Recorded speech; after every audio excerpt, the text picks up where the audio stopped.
Welcome everybody to Unsheathed Sword Reviews. I'm John. I'm Vic. And today we are here to talk about an Angus Trim Sword, the Oakshott Typology 16 and his .10 version of that. Hell yes. Absolutely. So this sword is, man, I don't even know what to say about it. It's ridiculous.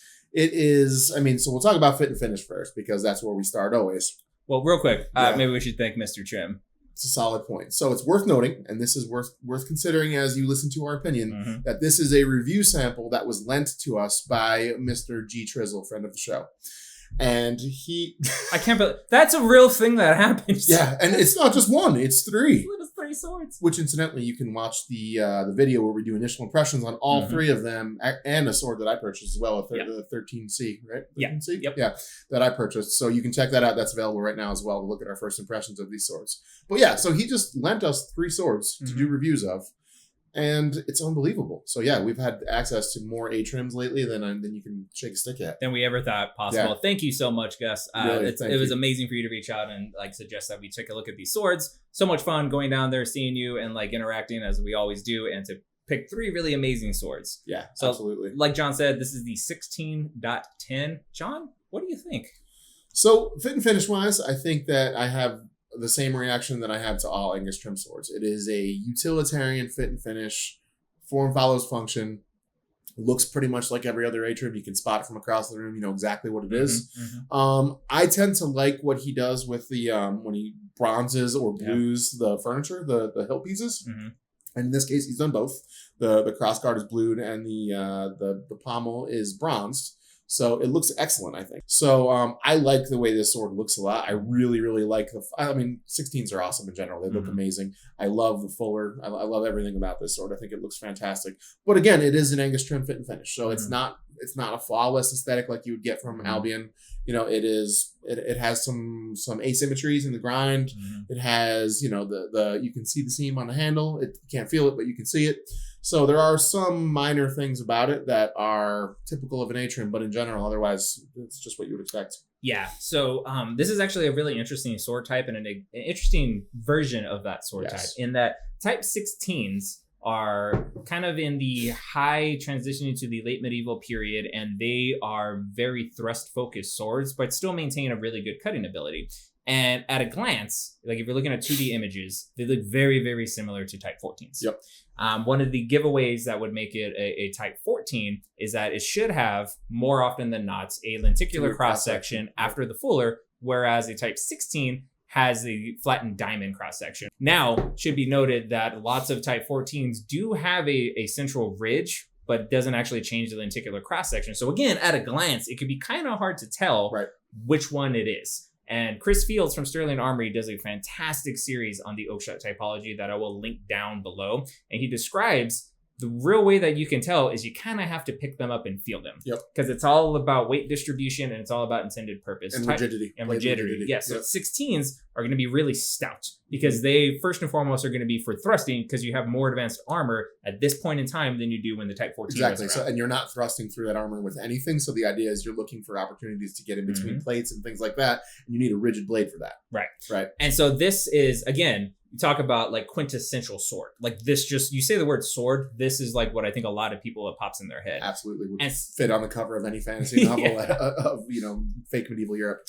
So big, nice. And so most type 16s are, they're arming swords, which means they're single-handed swords. So most of them have about a 4-inch grip, somewhere around there. So this kind of has a unusually large grip. Now, not ahistoric. I believe there were some surviving examples that did have grips this long. This is a 6-inch grip.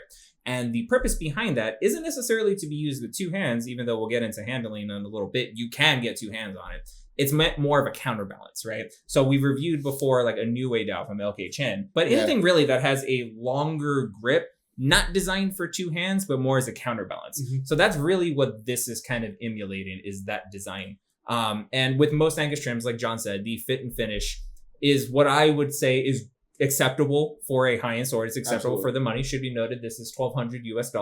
And again, we didn't pay that, but we're approaching it as if we did.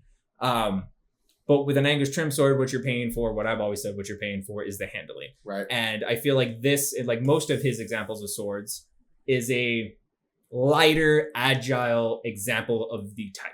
Because lots of 16s can be pretty stout. They can be north of 2.5 pounds. They can feel not unwieldy, but very purpose thrusted swords. Absolutely. This feels, yes, like it's a very good thrusting sword, but also like just a fun cut and thrust, agile sword. Agreed. Again, by design.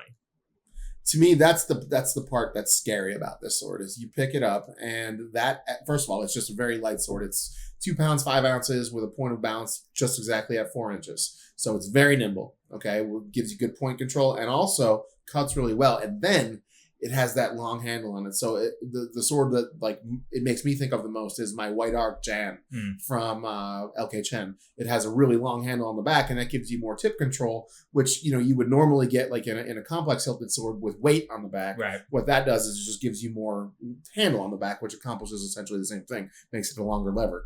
So this sword does exactly the same thing, and so it takes what would be even with a 4-inch handle, standard arming sword handle, it would be a very very agile sword, and turns it into something that I just don't even know what to do with it. I don't know what to make of it. It is insane. It's insane. And then, God help you if you put 2 hands on it. Like you can get your second hand all the way on it pretty much. Just using the pommel. The pommel.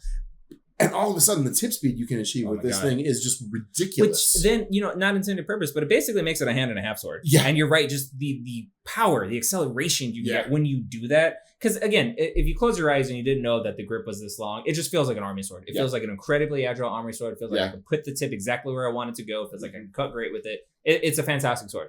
But when you put 2 hands on it, holy shit, man. Like it's ridiculous. It's ridiculous. Again, and like so Angus Trim Swords have the reputation of being these incredibly agile, unbelievably wieldy swords. Yep. And this is the apotheosis of that. This is the perfect Angus Trim Sword in terms of like what his handling and all that should be.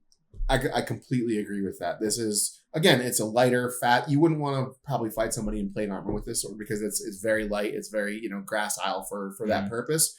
But handling it in the backyard is just, it's ridiculous. It's amazing. And it's like the distal taper is worth noting. It figures in prominently with the handling, obviously. Starts out at 6.3 millimeters at the guard. And it has a ricasso on it that isn't sharpened. So you can finger the guard really easily, which makes it even more agile. It makes it even better tip control, which is insane because you don't even need it, but it can. And then so it down to about 2.8 millimeters at the center of percussion, and then up to 2.1 at the tip. So I mean, it's exactly what you would want for the sword that it is. It's perfect, and it does maintain that rigidity through the top because it does have a fatter, thicker cross section on top. And that's the thing, the diamond cross section. That's what aids in the thrusting capability, even with an agile sword. So it's a great best of both worlds kind of sword, definitely. Like, don't get me wrong, I don't own a Type 16. I have a 16A. I have an Ansbach. I love it. Yes, we'll get there. Albion makes the Prince, and the Vision series has the Lion, which is those are both stouter, probably more traditional versions of this sword. Yep. But damn, dude, there's something about picking this sword up. Every time you pick this up. I just literally just picked it up when we brought it in here to film the review, and I was like, this sword. What even are you? It's ridiculous. Yeah, it is insane. And circling real quick back to aesthetics, I love the color. Just on this particular model, this really, really deep, like maroonish burgundy with the bronze, it just looks so good. Yeah, it could well be that on our film, because it's lit from the front, it may look a little brighter than it actually is, but it's a really, really neat kind of deep burnt almost. Yeah, it's dark. I'll try to put pictures up there, maybe encapsulate that a little bit better. Definitely. But yeah, dude. So when we went to go pick up the swords up, I was really enamored by the 13A.2 initially, but this thing grew on me and grew on me and grew on me. And just like with the 18B.8 that John might just end up keeping, this might live here now. I don't know yet because I'm trying to be financially responsible. Yeah, right. Girlfriend, I'm trying. Right. Notice this is me trying to pick up my glass and this is me picking up my glass. So it's very different. Also, my friends are enablers. So John's like, you should do it, bro. I support this. I do support this. I mean, I'm gonna spend even more money on the Type 18B in all likelihood. So there's no room to throw rocks around here. Yeah. We're all big houses full of glass. All right. So let's get this train back on the tracks. So $1,200 US for this sword. John, do you think it's worth it? Oh, 1,000 times yes. Honestly, I think that this might even be more worth than any other Atrim sword that I've seen, because I do think exactly what you said. I think this is the perfect representation of what an Atrim sword is. It's so light, so fast, and yet still possesses historicity. I think it's fantastic. I can't say enough about it. And again, as we say with every other high-end sword, you don't need to spend $1,200 to collect swords and have a great time. Lots of people will never be able to afford that reasonably, and I have zero bad things to say about that. But this sword, maybe more than any other Atrim I've held, is worth $1,200, 1,000%. Yeah, we spoke about it before. If you can't spend this kind of money, that's cool. Yeah, we will review swords. Hopefully that will be within your price range, budget, mid-range, whatever it'll be. Well, you can have a good time in this hobby collecting and not buy high-end swords. If you can't afford it though, this sword is worth every damn penny. Yes. This thing is amazing. It's a very, like, in terms of like Atrims in general, it's gorgeous. And oh my God, the handling, it blows my mind every time I pick it up. This is completely worth $1,200. If one pops up available, you should buy it immediately. Not this one though. I still got to think about it. You're about to pry it from my cold dead hands. Yes, buy this sword. Gus, thank you so much again for lending us this and the other two swords. I can't believe we got the chance to experience these and play with them. It's so freaking fun. Yeah. So yeah, worth every penny. Completely agree. So again, you can check out the first impressions of this and the other two swords that he lent to us, and also the sword that I bought, the 13C. And yeah, thank you for watching. If you hit the button to like and subscribe, we would appreciate that. And we'll see you next time around. Peace.